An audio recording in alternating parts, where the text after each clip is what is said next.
get the sense that he was a positive influence in his life. And now that she's gone, will Fusco be tempted to go back to the dark side of corruption, or is he just done with that? I don't believe so, because I believe by doing that it would be a disservice to her honor. Right. You know? But you know, you never know what the writers, what the bigger plan of things are. So you just kind of play it as it comes. Things are a mess going into next season. You know, how are your characters going to deal with their new situations where Finch is on the run? Fusco, you're like by yourself now. The only one that's still, Fusco's like the only one that can keep his own name. So how does that play out? It's like as the season very first begins. Well, I think those are the questions that the writers asked themselves when they sat down to commence work on season 4, and you know, how can we, you know, here's the set of problems we were left with at the end of last season. What's an entertaining way to begin to solve those problems? And of course, our heroes are busy and resourceful even in the worst of circumstances, and sometimes funny. So they'll begin to find ways to live. You know, you adjust to whatever the box you're put in. So now that their behavior and their movements are so much more restricted, communications, meetings, everything like that is so much more dicey now. There's a period of adjustment where they have to learn to live within allowable means. It's going to be like an 80s spy craft action going on? Well, they're more spy-ish now. They have to be, because they fear rightly constant surveillance. And they can't be too careful. Perfectly innocent things could bring you into Samaritan's view. Michael, last season, that episode with Grace being kidnapped, I thought was a great standout episode for Finch. And when they had the exchange and you had that moment with her, there were tears in my eyes. Was that a highlight for you for that season in Finch? Yeah, it was fun. Fun to work with my real life spouse, and I thought it was written in a moving way and a big challenge for Mr. Finch. Yeah, I think he was shaken, and it was, you know, a portent of worse to come. I was shaking when I watched it. How is Fusco going to help the team? He's the only one on the grid, so I mean, I would imagine that Fusco's going to be providing a lot of the information that the team would normally have, but they no longer have access to. So I think they'll be relying on him a little more heavily this year. Immediately when go ahead. No, where do we find both of your characters early on when the season begins? Well, Fusco's back at the 8th precinct. He does get a new partner, though, which is kind of cool. So it'll be really interesting to see how the audience embraces that, the idea of that. You will find Mr. Finch at his new day job. Okay. Day job. Can you say what he's going to be doing?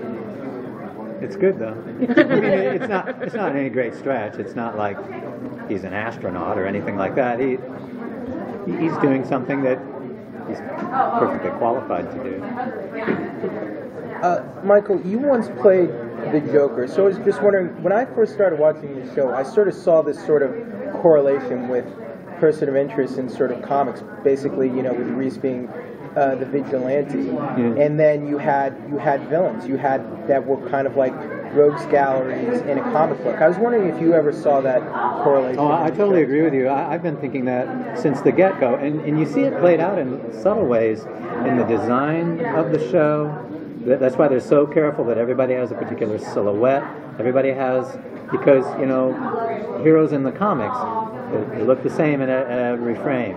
And even the way our show is edited, like the fights, we don't see all the blood and gristle of every beat of a fight. We kind of go like that, you know, like the frames in a comic book. And I think we are a kind of superheroes without capes or masks, you know, but people with extraordinary skills and who benefit from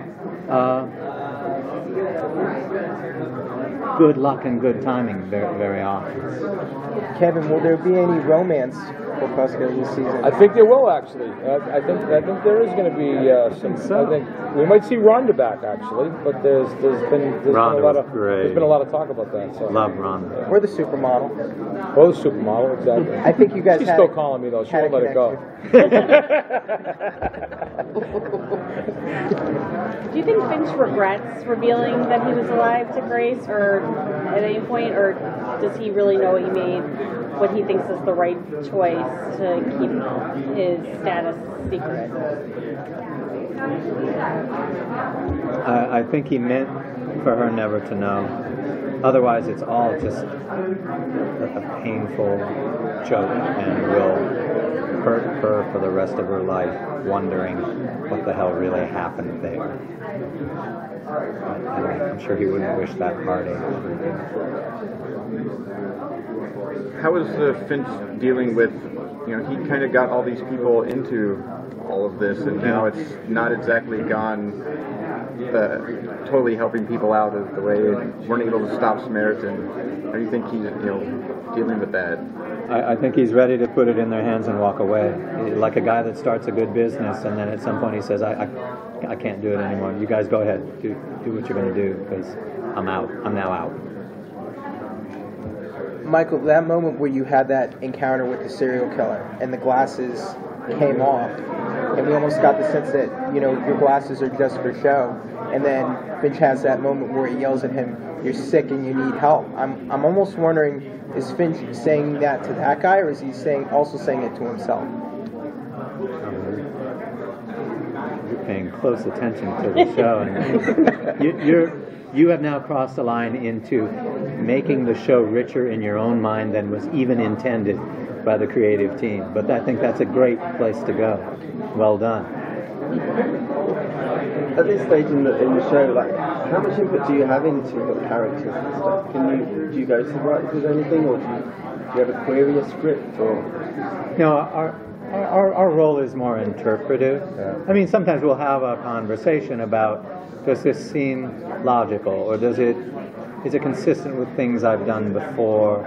You know, is it true to the character? Can I physically accomplish it? You know, those sorts of things. But no, those scripts come down to us highly polished, and we are meant to learn the lines on the page and say them as written.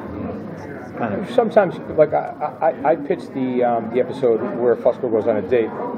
I had pitched that to the writers. Did you? That's a great idea. Yeah, and Greg Flagman said to me, he said, you know, he goes, I've been doing this a long time. He said, and I've gotten a lot of suggestions from actors. He goes, and yours is the first one I'm going to implement.